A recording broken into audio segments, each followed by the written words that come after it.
Another rock for the nest.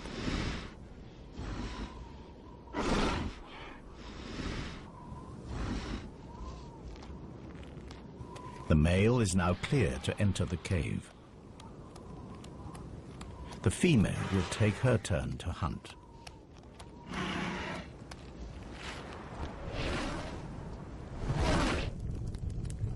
Now the male has responsibility for the nest. Special sensors in his tongue allow him to check the temperature. If the eggs fall below 60 degrees, the chicks will die. Yet, quite deliberately, he lowers the temperature. There is method in this apparent madness. Just like crocodiles, the temperature in the nest will determine the sex of the offspring. Cooler temperatures encourage the development of females. Males, even sons, will compete for territory, food, and breeding females. Females suit him better. In normal times, this self-serving strategy is sound, but in a species on the verge of extinction, an imbalance in the sexes could prove fatal. Should anything happen to him, this tiny group is finished.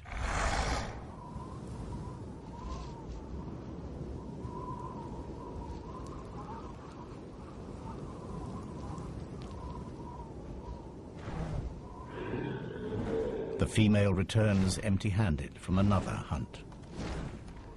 The male is not at his post.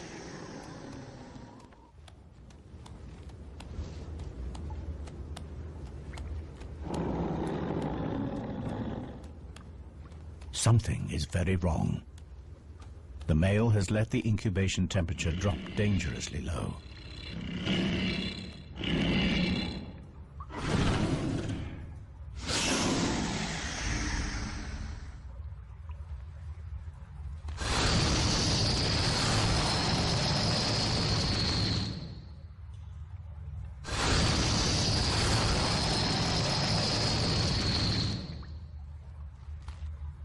It is already too late for one of her chicks, but one might survive.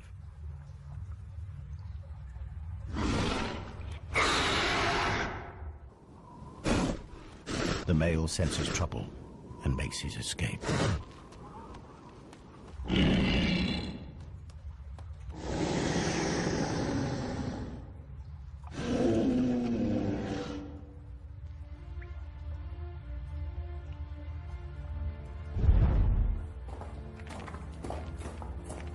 The cave continues to yield up its secrets at a fantastic rate.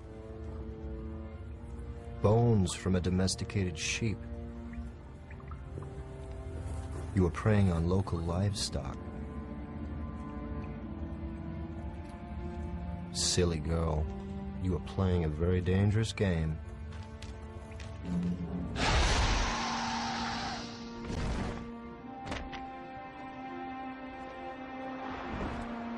The female has taken to raiding livestock for food. She has good reason. This is her daughter. And her survival is the most important thing now. But by stealing from farms, she risks provoking the locals and placing her daughter in danger.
Unaware of the price on her head, the female dragon continues to equip her daughter for the future.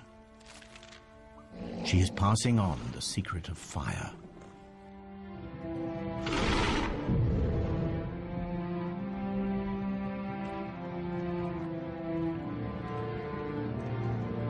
These marks could have been made yesterday. They were after something in the rock. We'll need tests, but my guess is that we'll find platinum. This nest wasn't built here for the view.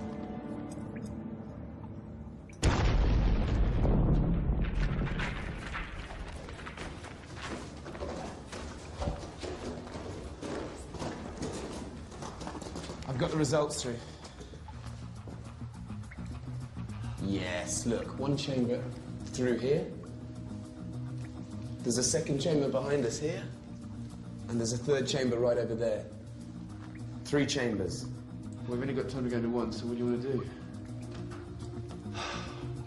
I have no idea. Wait a minute.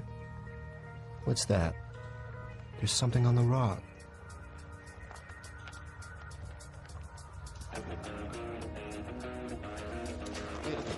Stand here. Stand here. With your arm. This arm. Just stay there. Don't move. No, keep your arms out.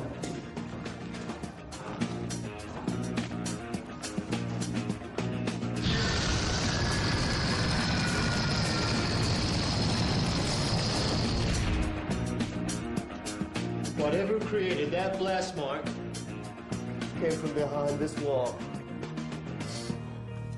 Set up the rover. We're going in here.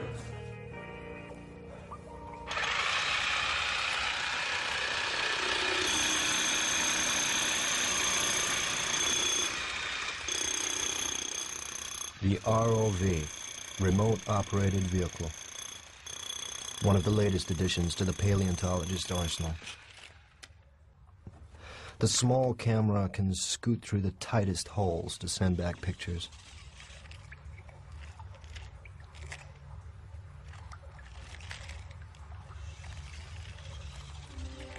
Padre nostro, che sei in cielo, sia santificato il tuo nome, venga il tuo regno, sia fatta la tua volontà, come in cielo e così in terra. Dacci oggi il nostro pane quotidiano.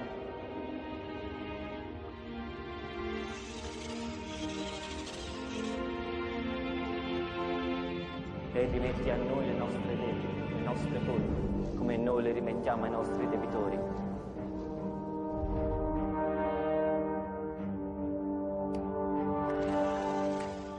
E non ci indurre in tentazione, ma liberaci dal male. Amen.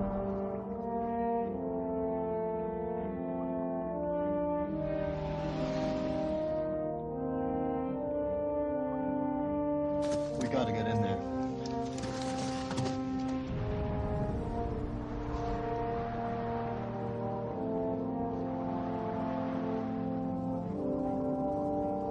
After feeding, mother and daughter bask in the sun's warmth.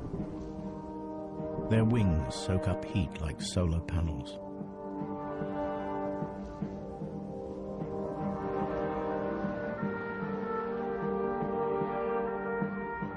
In a rare moment of intimacy, they lie together and share body warmth.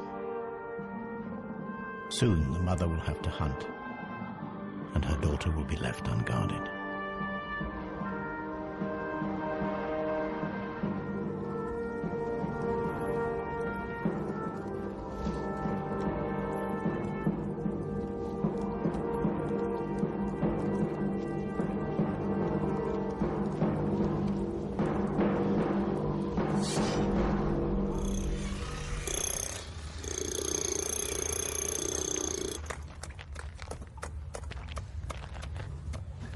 The nights in the mortuary weren't alone. This place is looking more like a war zone. The question is, whatever killed them, is it still in there?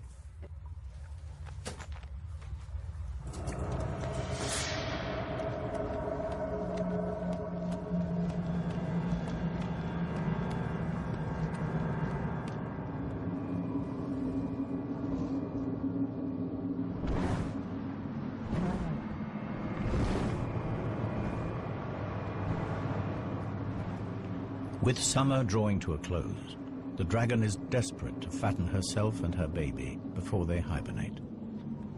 And in her desperation, she has all but cleared the local farms of livestock.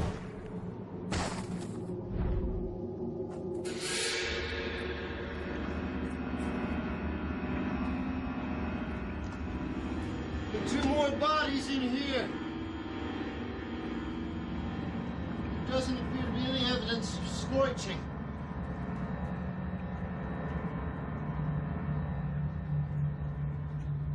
I'm getting closer. I know it. Where are you? Wait, there's another passage. I'm going through here.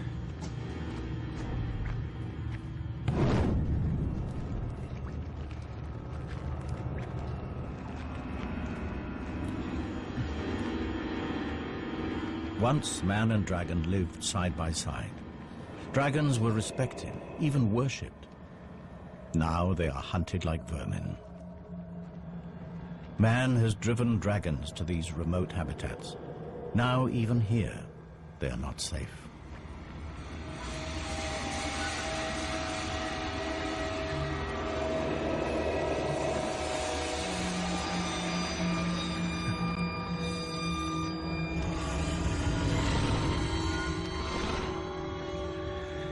Without the ability to breathe fire, this immature youngster is vulnerable. But her assassins were reared on stories about their terrifying weaponry.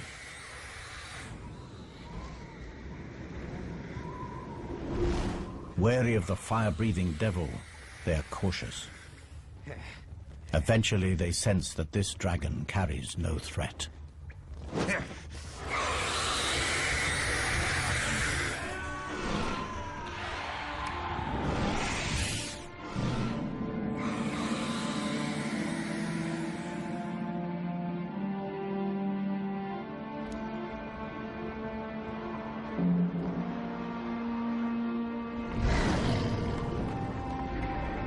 The mother returns. Too late.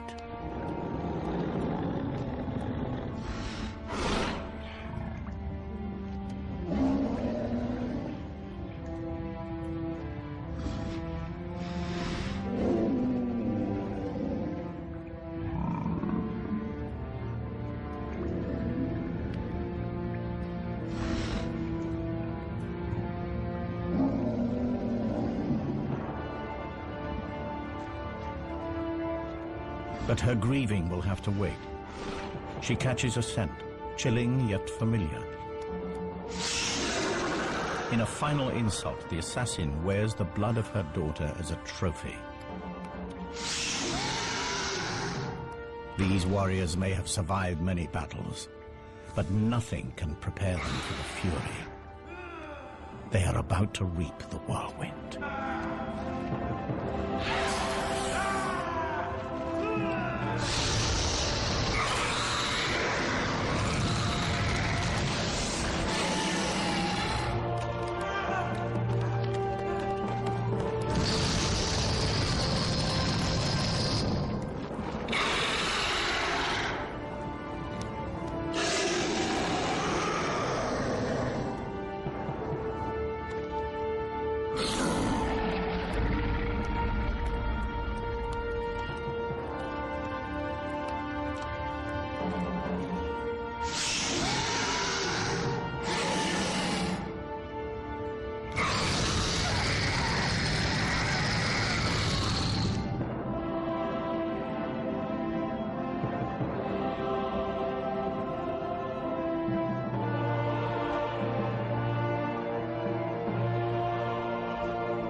Like higher mammals, dragons invest many years in rearing their young, and like those mammals, they feel loss.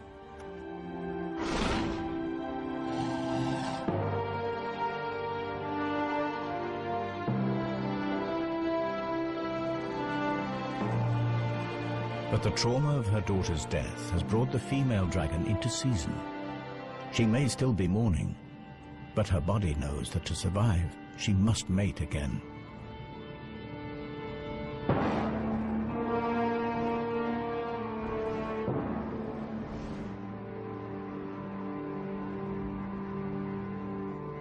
She starts again the process of attracting a mate back into her territory. She displays the armor from her daughter's assassins.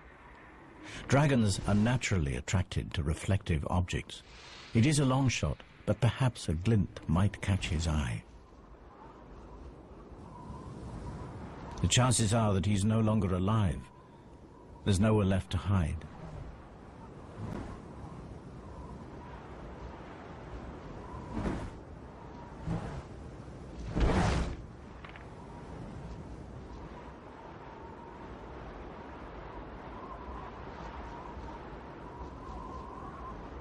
As winter draws in, hibernation beckons.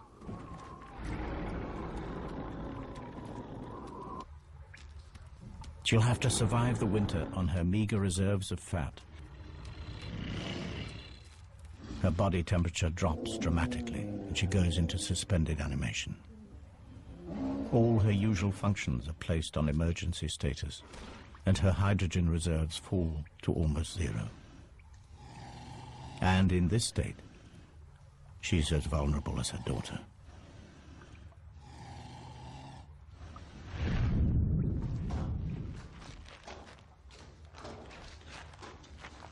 Where are you?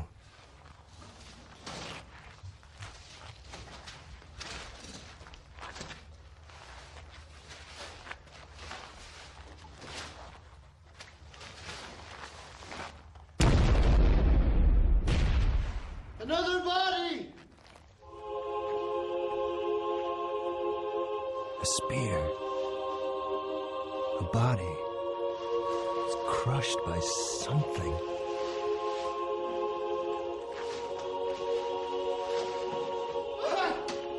I found a wing! It shoots!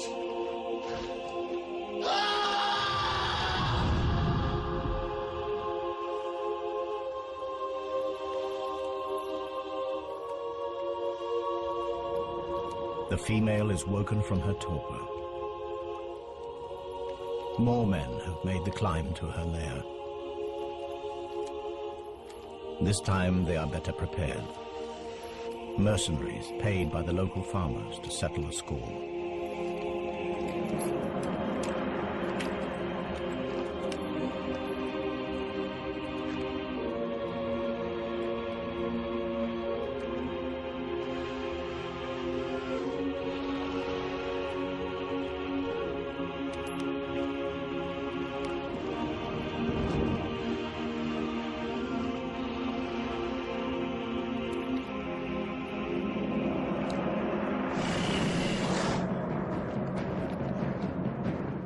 Without food, she cannot make hydrogen. And without her precious gas, she cannot fly or breathe fire.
Over the years, the cave was sealed by snow and ice, and the bloody battle frozen in time. The dragon faded from reality to mythology, and would have stayed that way had these two dragons not revealed their secrets to us.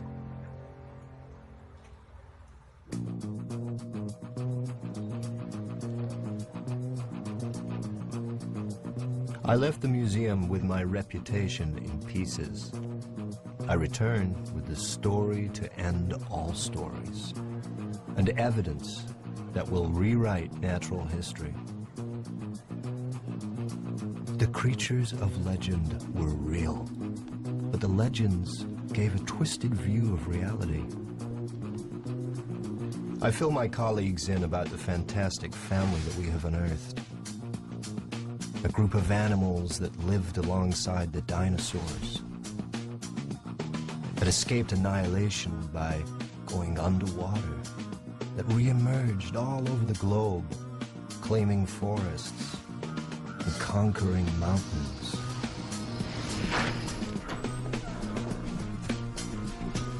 But I can tell that they're not listening. They want to see the evidence firsthand. And who can blame them?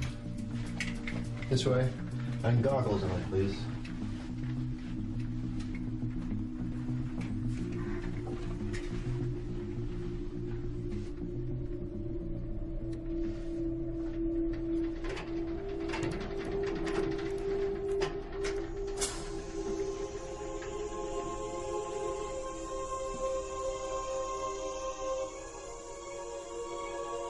The story of life on our planet has been rewritten by a mother and her child, reunited.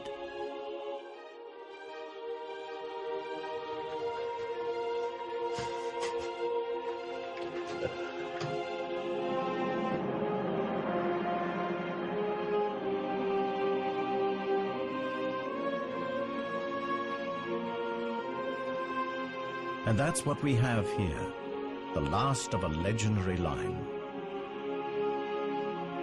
Myth made real.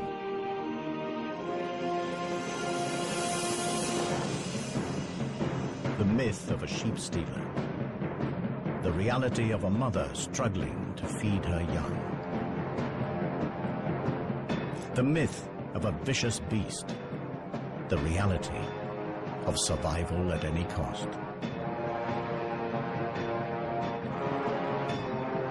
The myth of knights that climbed a mountain to slay a dragon.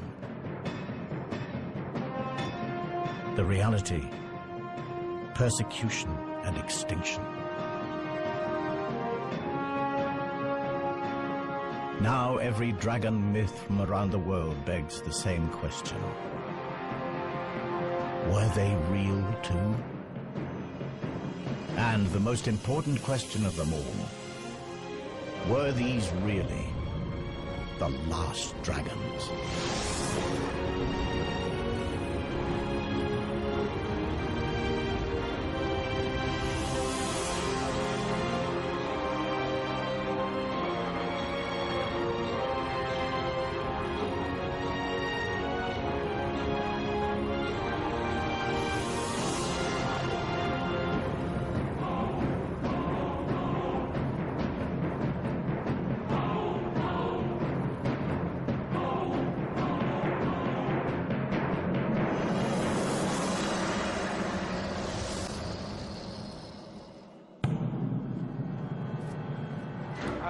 Professor Tanner, I thought I'd catch you.